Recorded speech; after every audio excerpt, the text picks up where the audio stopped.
कलयुग में भगवान कृष्ण के अनुसार दुनिया अपनी सारी धार्मिकता खो देती है। लोग भ्रष्ट हैं और प्रतिदिन बुराई करते हैं।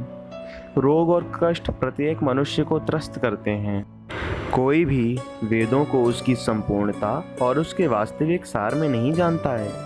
लोग धर्म और जमीन जैसी छोटी छोटी बातों पर झगड़ते हैं। मेहनत भी अच्छे परिणाम देने से इनकार करती है और बुरे कर्म करने वाले लोग सामाजिक सीढ़ी के शीर्ष पर बैठ जाते हैं। तो आइए इसी के साथ शुरू करते हैं आज का वीडियो।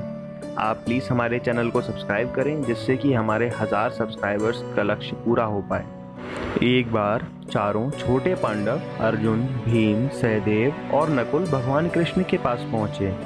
राजा युधिष्ठिर वहाँ मौजूद नहीं थे। वे पूछते हैं, हे भगवान कृष्ण, कृपया हमें बताएं कि कलयुग कैसा होगा, क्योंकि यह तेजी से आ रहा है। भगवान कृष्ण ने उत्तर दिया, मैं आप सभी को आने वाले युग के बारे में बताऊंगा जिसे कलयुग कहा जाता है, लेकिन इससे पहले आपको कुछ करना होगा। मैं 4 दिशाओं में 4 तीर चलाऊंगा।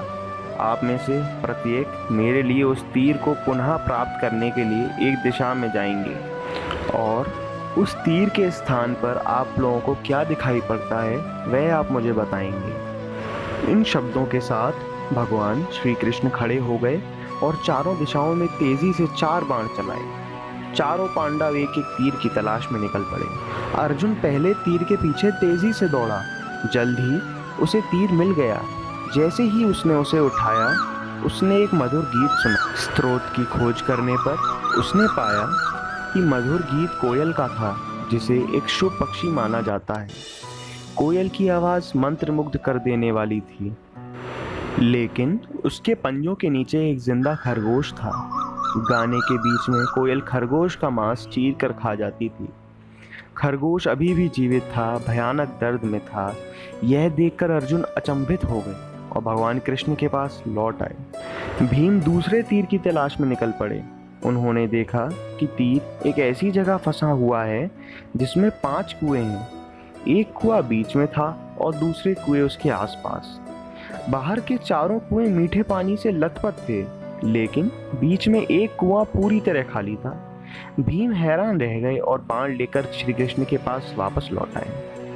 नकुल तीसरे तीर की तलाश में निकले। जब उन्होंने तीर उठाया तो उन्होंने देखा कि उनके आसपास भीड़ है।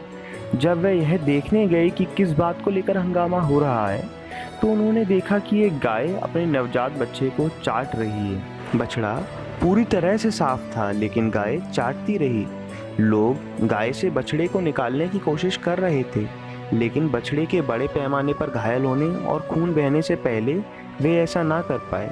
नकुल को आश्चर्य हुआ कि गाय जैसा पवित्र और शांत जानवर अपने ही नवजात शिशु के साथ ऐसा कैसे कर सकता है।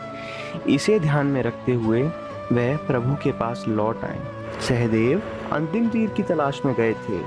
तीर एक पहाड़ के पास जाकर गिरा था। जैसे ही उन्होंने तीर उठाया, उन्होंने देखा एक बड़ा शिलाखंड उखड़ गया और नीचे की ओर गरजने लगा।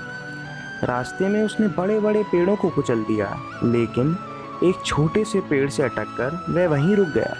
चारों पांडव बाणों के साथ श्री कृष्ण के पास लौटे। उन्होंने श्री कृष्ण के चरणों में तीर रखे और उनसे उन रहस्यमय स्थलों का अर्थ समझाने का अनुरोध किया जिन्हें उनमें से प्रत्येक ने देखा था। भगवान श्री कृष्ण मुस्कुराए और समझाने लगे। पहले दृश्य का अर्थ भगवान कृष्ण ने कहा, कलयुग में पवित्र पुरुष और संत कोयल की तरह होंगे।